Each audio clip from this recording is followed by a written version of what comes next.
unless they have something to lose.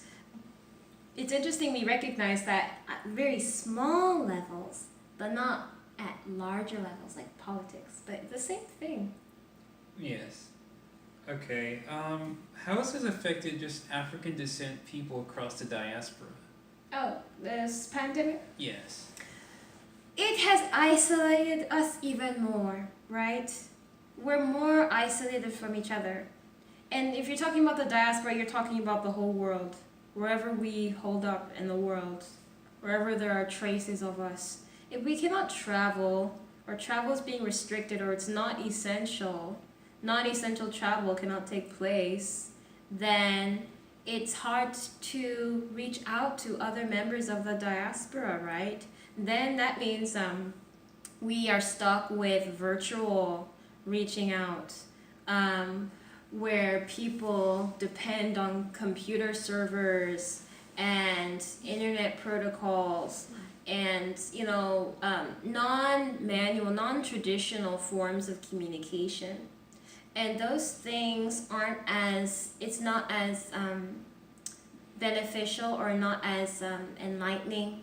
You do not gather as much value, as much meaning through those kinds of impersonal forms of communication, because human beings are social beings at the end of the day, and they need that kind of interaction in order to make those kinds of connections, right? That's why when you have, one tribe over here versus another tribe over there, even if they're on the same continent, they can eventually develop their own dialect, their own language, and not even be able to communicate with each other centuries later, because they've been away from each other for so long, they developed their own language, and now they cannot even communicate.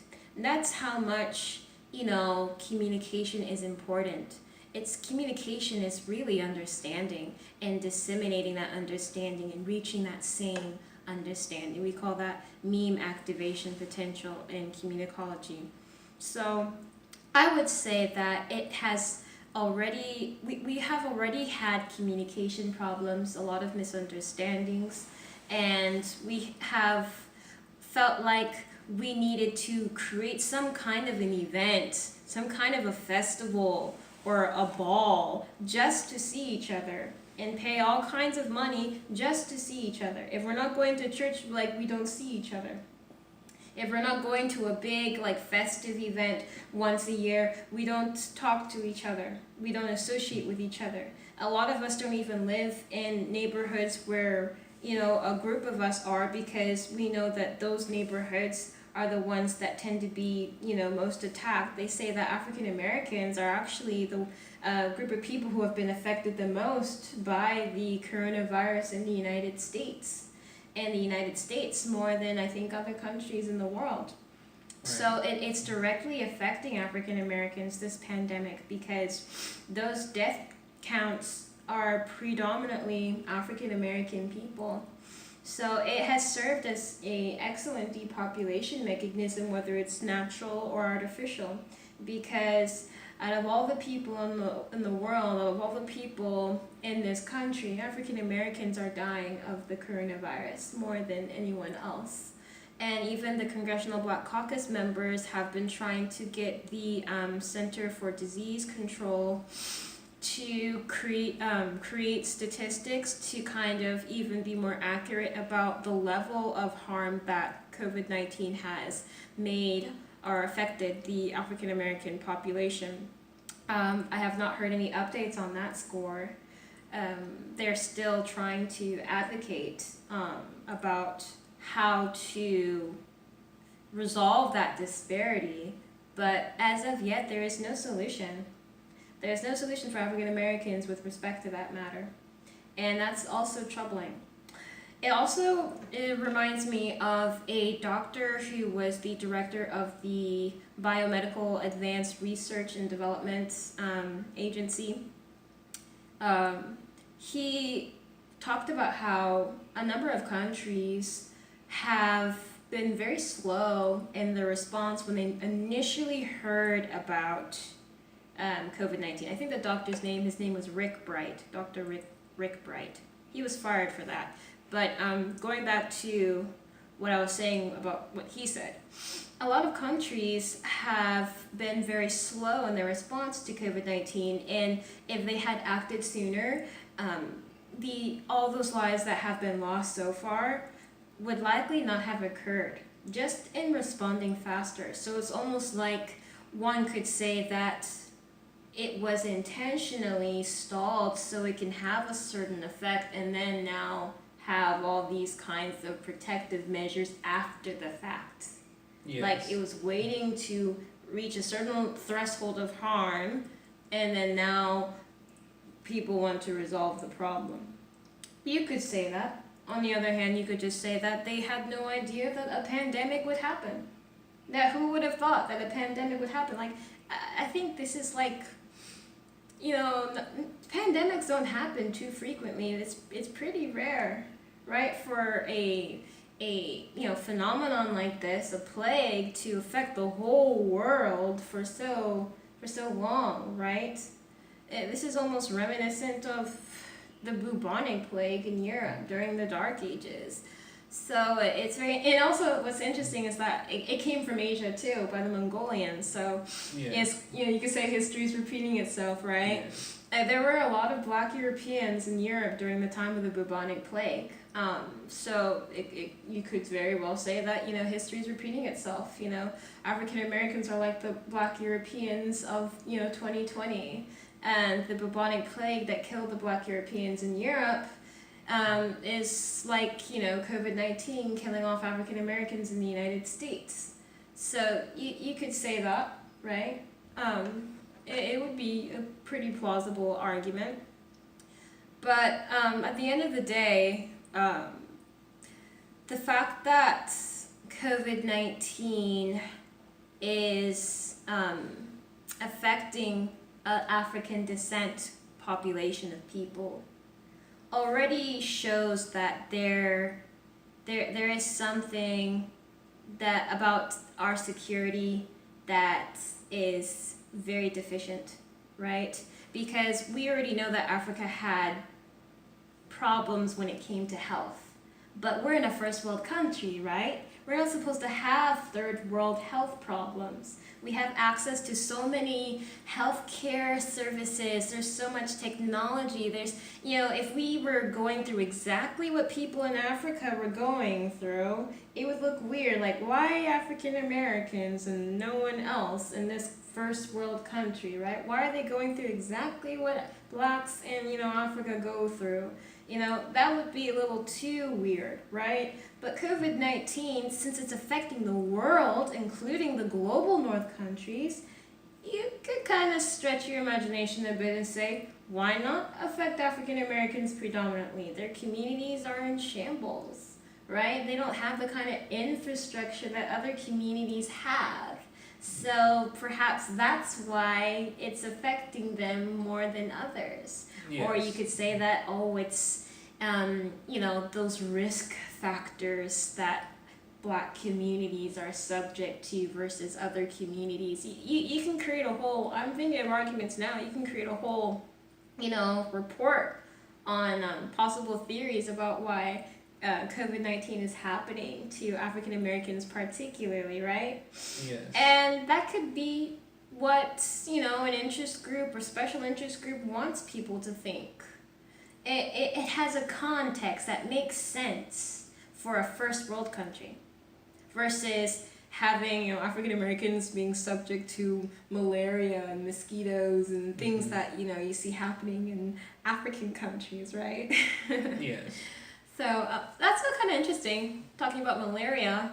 I'm recalling actually a test drug that people are advocating to be used as an experiment for COVID-19, hydroxychloroquine. And hydroxychloroquine, I just had to do this research because I was so curious. I typed in hydroxychloroquine and AIDS virus, and I found a study from the National Institute of Health's website that talked about an experiment where they had used hydroxychloroquine on AIDS patients, and it actually further created, more virus They said it increased viral replication. That basically means that more virus was growing as a result of taking hydroxychloroquine, and it hastened the disease. It made the condition worse.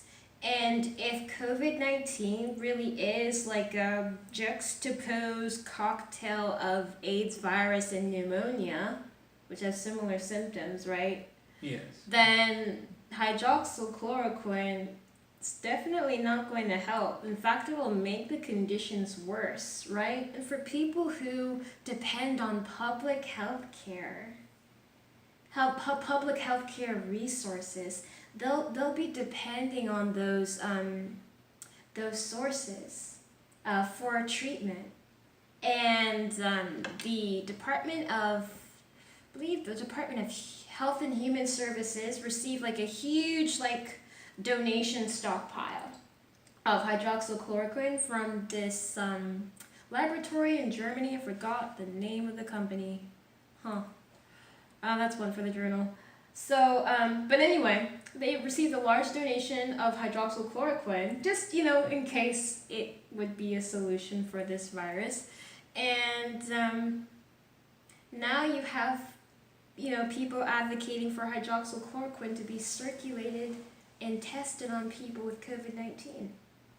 So I think that's interesting because, African Americans, for, generally speaking, they depend on public health care. So they're more likely to actually receive, medical equipment, medicine that has been donated to a clinic. And this wouldn't be the first time that medication has been tested on African Americans. Remember the Tuskegee experiment, syphilis experiment, right? They gave them, a warm meal, a free warm meal, and they, in exchange for treatment for a particular illness or whatever, and those men ended up getting syphilis and spreading it to friends and family. So I would say that those healthcare professionals who are basically sticking their neck out there and advocating against circulating hydroxychloroquine definitely support people who are passionate about their profession and who are, giving words of caution about testing a drug on people that hasn't even been tested, right? Because this drug has not even been approved by the FDA. And the FDA, it already has some controversy around it, but even it didn't approve it, right? Yeah. So I would say that that's a troubling sign. And I wonder how it will continue to develop. I'll continue to look into any updates with respect to hydroxychloroquine. Did I answer your question? Yeah, you did. Okay. For my seventh question, considering all the things we have discussed so far, what would be the best political position African Americans should take at this time? I would first say I understand that we consider ourselves a religious people. I understand that, going to our house of worship would mean a lot to us as African American people, but in lieu of the executive order, in lieu of the laws that have been put into place, I do not recommend insisting on going to church or insisting on going to any house of worship when there's a shelter-in-place policy. Not only will it create problems for that particular individual who chooses to go against the executive order, but it will also kind of create a shadow of suspicion and paranoia around African Americans in their house of worship. We're not the only people who know that we are on the religious side. The rest of the world knows that we're kind of on the religious side too. So if there is indeed an interest group who is targeting African American people with this pandemic, then of course they would know that if they close down a church or churches, that African Americans won't let that slide, and they would be expecting that kind of behavior. So don't be rash, don't be ignorant. You should just pray at home rather than put yourself and our population at risk, at more risk than it already is. Do not be aggravating, and do not be stupid. That's my first piece of advice in terms of our position as a people. We need to kind of go back to African theosophy, where we studied how we must not be controlled by our emotions. We must be controlled by logic. We must make decisions based on logic and reasoning and truth, and not on our feelings or desires, right? We call this the self-mastered person, right? And that's about as religious as I'm willing to get. But going back to our position, we shouldn't let other people bait us into acting in a particular way that we'll regret later as a people. And our position primarily should be that while we are cooperating with all the, state of emergency, executive orders, this and that, we should also still continue to advocate for the fact that regardless to anything, we still lack state protection as a people. And any development that loosens laws, any development that suspends constitutions, that kind of, throws balance of power out the window is a threat, is an even greater threat to us as a population of people, because we don't have those kinds of resources that other people have. We don't have private powers, private assets, private, means of seeing about ourselves. We depend on public resources because we don't really have anything. So when the public, is being closed off, public resources are being closed off, public facilities are being restricted, that restricts us.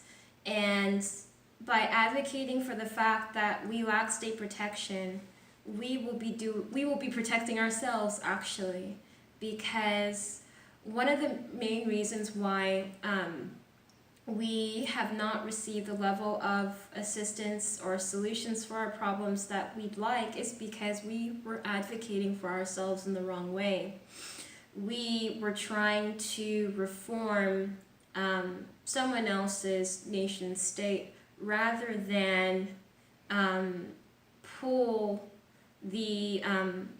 different minds, create on our, the table of, put on the table our issue for self-determination. I mean, the reason why self-determination is important in the first place, it's not to be separatist, it's not to be nationalistic, it's actually just for sheer survival and just being okay and living your life in sincerity, because there's so much history of hate and prejudice and adverse ideologies that actually contradict our existence on Earth. In many countries, because of what happened during the colonial era in the 1800s and the North Atlantic slave trade, there's so much of that hate infrastructure still existing that we really need to create a space for ourselves where we are safe and where we are best appreciated. I mean, I think we can appreciate ourselves the best rather than, try to convince or persuade others to appreciate us the way we do or the way we would like them to, right?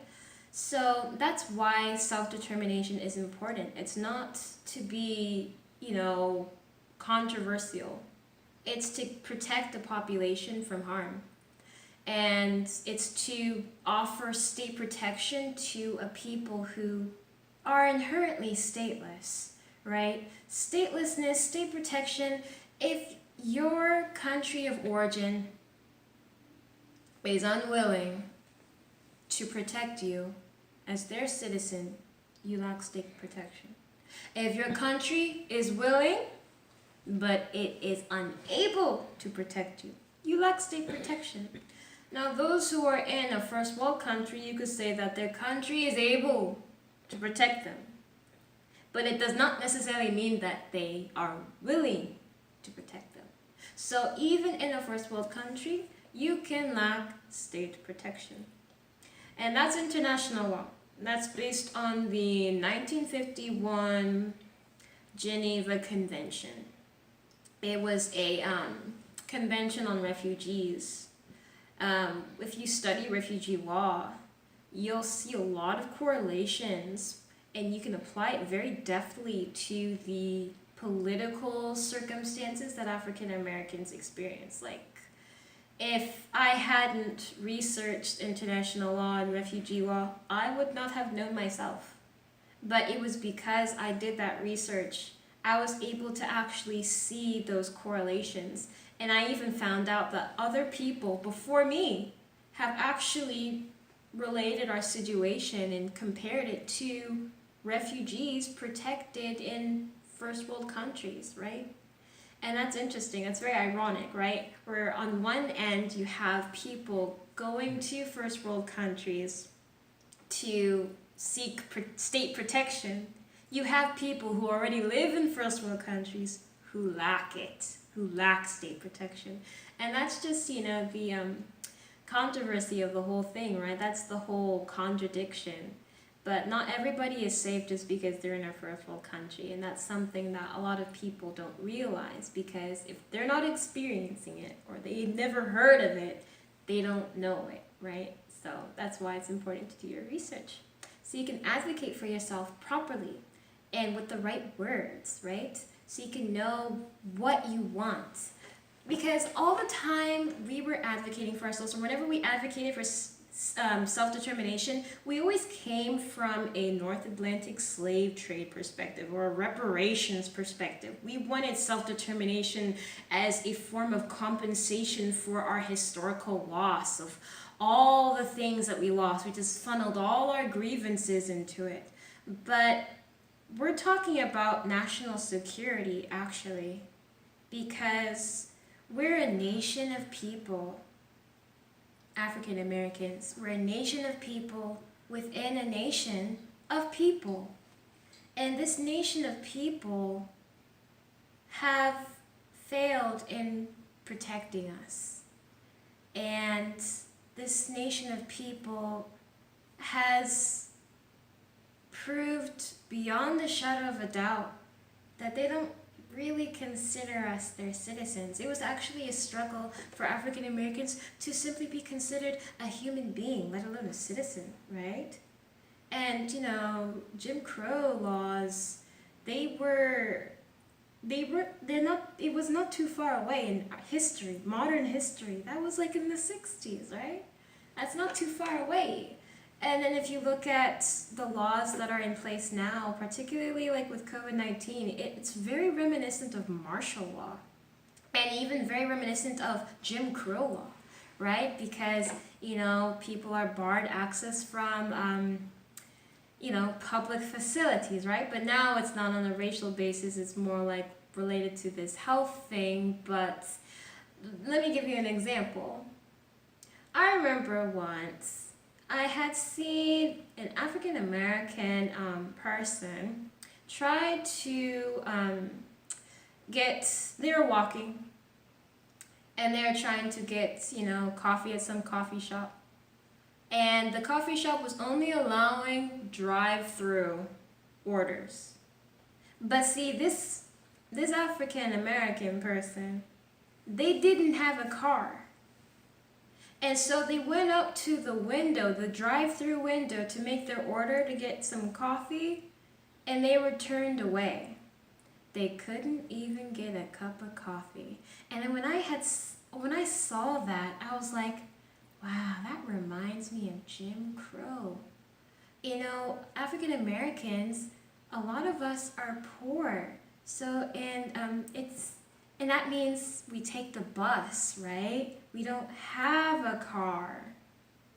we're kind of known for taking the bus, right?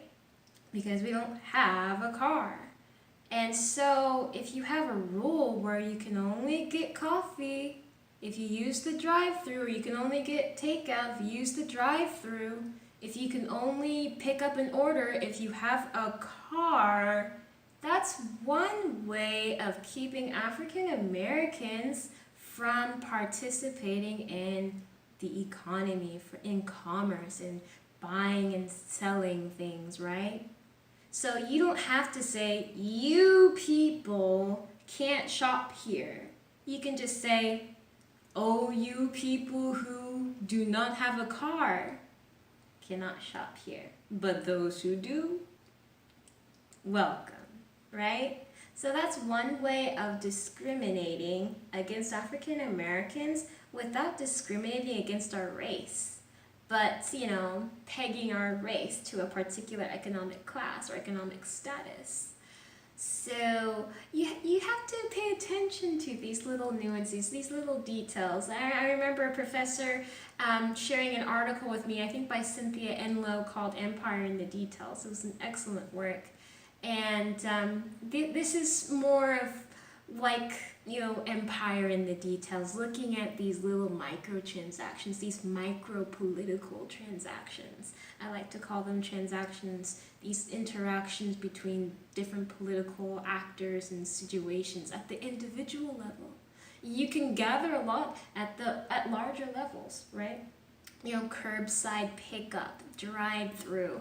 You hear these, buzzwords during this COVID-19 phenomenon, and they mean something. They mean just as I implied. And that's one way of enforcing Jim Crow laws without even uttering the name Jim Crow or calling it the Black Codes.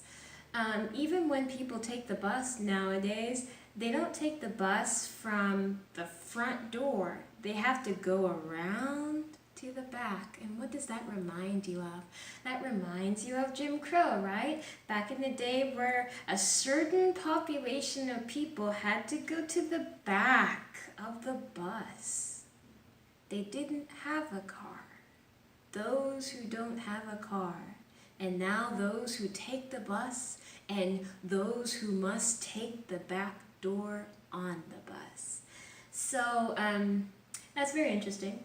And when I said martial law, I didn't really get to explain. Martial law, during those times where, this is more like, I don't know, in those like fascist countries where groups of people couldn't, assemble and talk about what was happening in their society.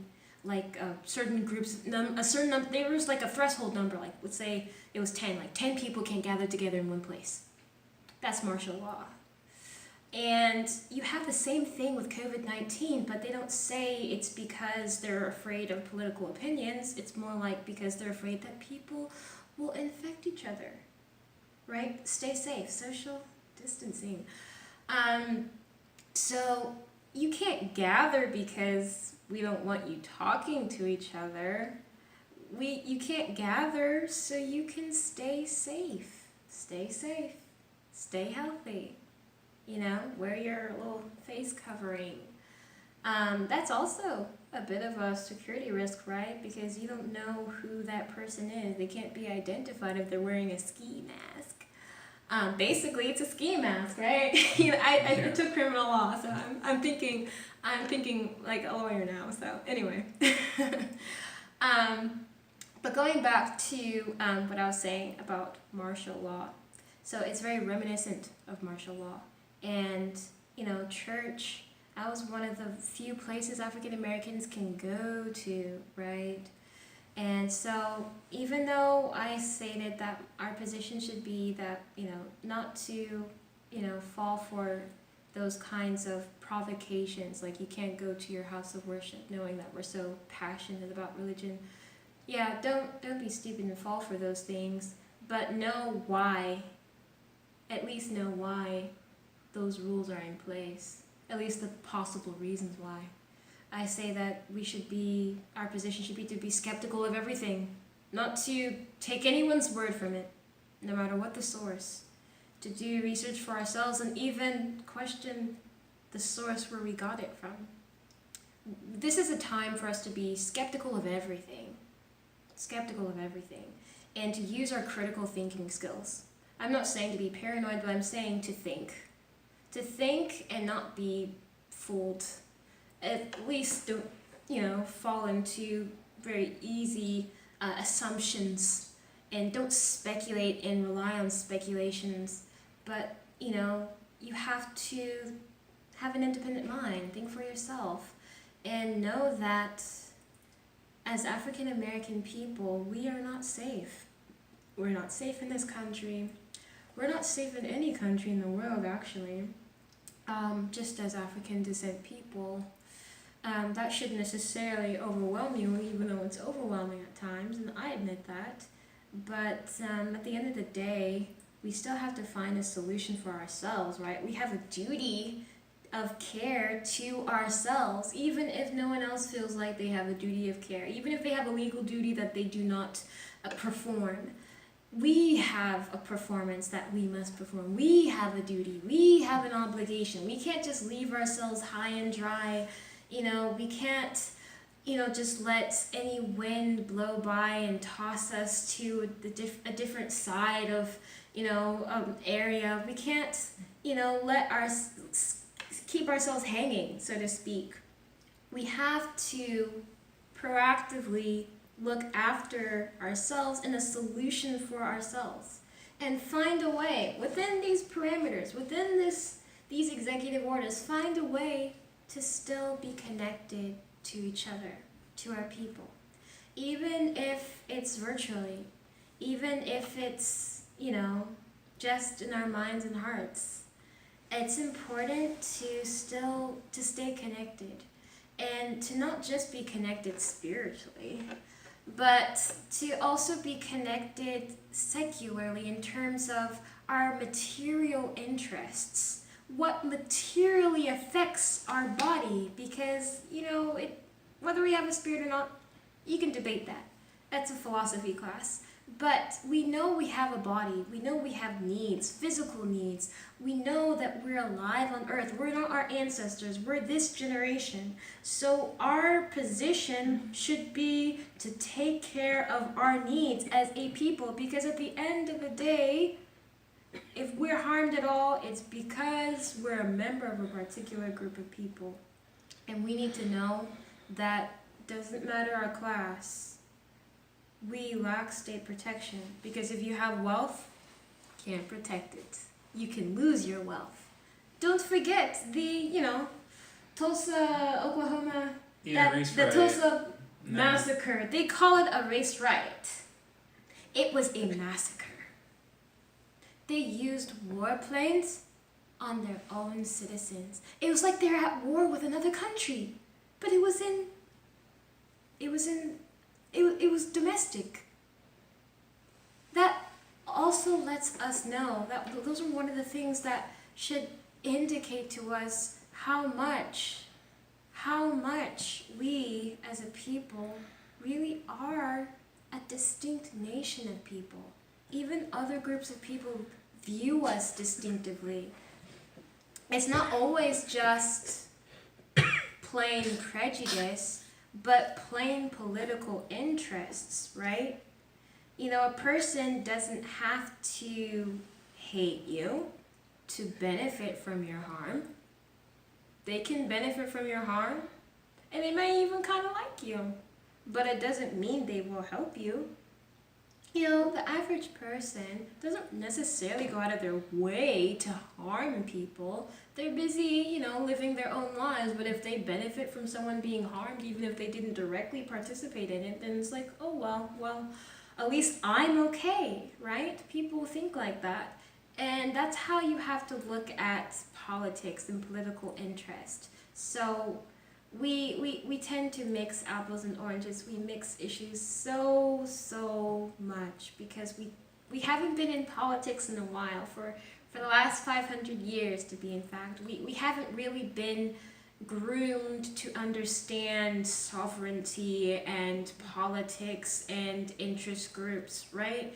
We've always just been reacting to what everybody else who's participating in the world is doing. We're not really part of this world in terms of its political body.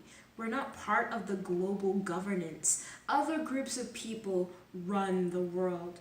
We just interact with the world that someone else runs, right? We haven't ran the world for a long time. So we'll do good to run our households. So I'm saying that as a people, our position should be to recognize that we have political interests that does differ from others, because if we want to be okay and someone doesn't want us to be okay, then that's a conflict of interest, right? We lack state protection, and we have interest to take care of ourselves and to continue our line, our lineage. That's our political position. I see. For my last question, I know you're a busy person, and I know you have a Bachelor of Arts degree in political science, but why do you feel it's important to do these videos? These videos. Well, it doesn't matter, how many degrees I accumulate and set up on my wall. Doesn't matter what I'm doing in my professional career, or even how much money I have, right? At the end of the day, if I'm harmed, more likely than not, I'm not harmed because I'm an individual. I'm harmed because I'm a member of a particular group of people, a very special group of people, African American people, African descent people. And if you look at our lives, I consider my family's life as a microcosm of the macrocosm. We're like a miniature example of what our whole race of people are experiencing, all African Americans. And if you look at any African American family, you'll see a microcosm of our whole population in them. It's not just my family, it's other families. We have so many shared experiences, and that's across the board, across the classes, right? Rich, middle class, and poor. We have shared experiences, and those shared experiences aren't because we're a particularly special individual, it's because we're a particularly special group of people.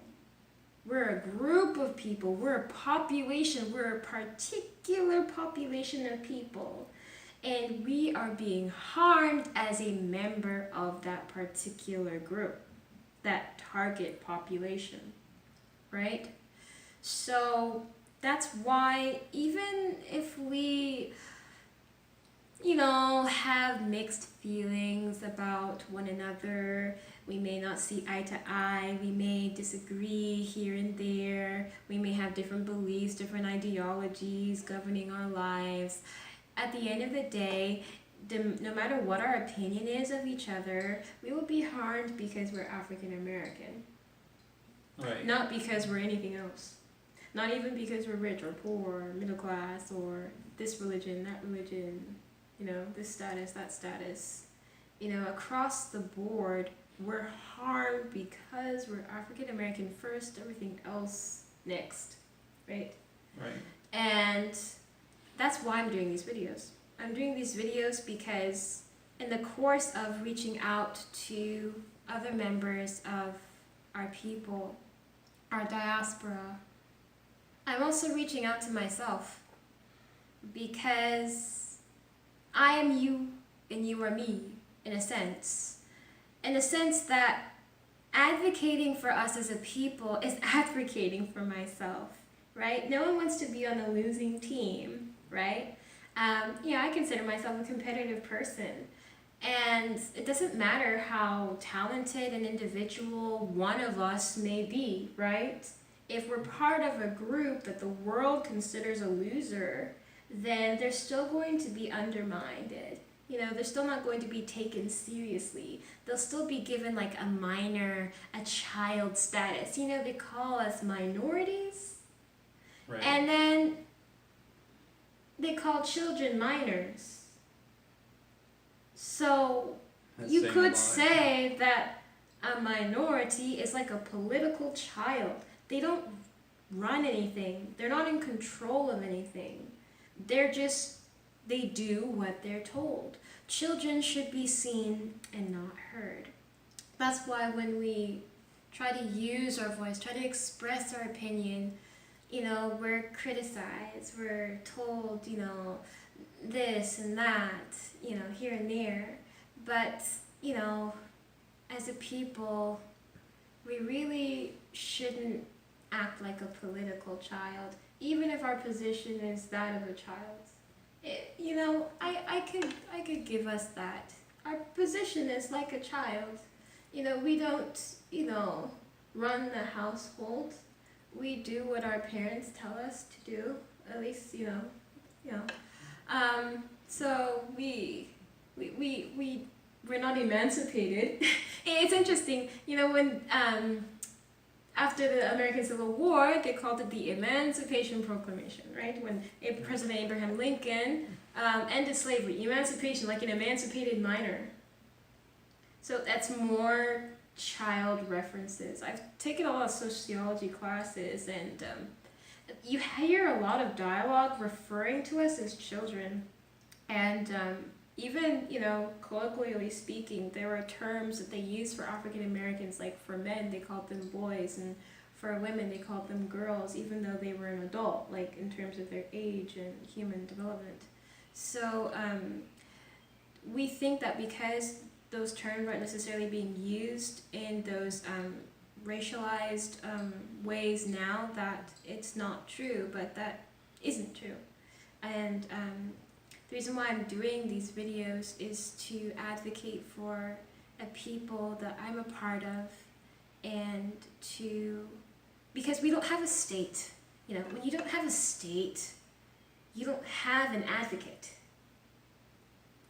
No one's going to go to those big meetings and say, I have, a group of people that I take care of, they're my citizens, and they need help with such and such and such and such. No one is going to advocate for us particularly, and that's also why you see other groups being advocated for, whereas we are not. Because they have a country. Take, for example, immigrants. They come from somewhere, so they already have something. And they come here, and they get another country, so they have two countries. And we barely have one, if any, right? Yes. So, I tried running for office, I tried running for, governor and, mayor, and I realized in the course of, and I'm very glad I did that though, I realized that in the course of actually trying to run for office, that if I wasn't part of those political cliques, or if I didn't agree to, be of a particular political party, like, take for example, I was nonpartisan at the time, because I realized that the party system had nothing to do with us African Americans. And I guess maybe we can talk about that later, because that's a whole new can of worms. But anyway, my platform was good. It was neutral for the most part, but I didn't get support because if I got into office, no larger political faction could control me. And that's actually how it works. It's kind of like a mob or a mobocracy, right? If you're part of like a particular political fraternity, that fraternity will support you in office. They'll get the businesses to endorse you. They'll get those, politicians to say, oh, I believe in so-and-so. Those who like me will like so-and-so. They get all that kind of support using their network. I realized I didn't have a network because I wasn't hooked onto a political faction. I was detached. I wasn't a part of anything that already pre-existed. Like, take for example, President Obama, when he first got his start in politics, he was just a professor or like an attorney in Chicago. And then he went to a state representative's office It was Toni Preckwinkle at the time. She represented what did she represent? It was that area near the University of Chicago. Was it like the South Side? South Side? Yeah, something like that. I think it was like the 1st or 2nd district, but anyway, she was a state representative, and he wanted to be a state representative, right? And so she helped him get into her pool of contacts. So he became one of what she was a part of. And then he went from a state representative to a senator, and from a senator to a president. But if you look at the type of people and organizations and companies that supported him when he first started, they're very similar to what supported him all the way to his presidency. So his way was paved because his network paved that way for him, right? But when you don't have a network and you're not part of a good old boy system or a clique, then no one's going to support you. So it really depends on the people, right? You know, who, as many,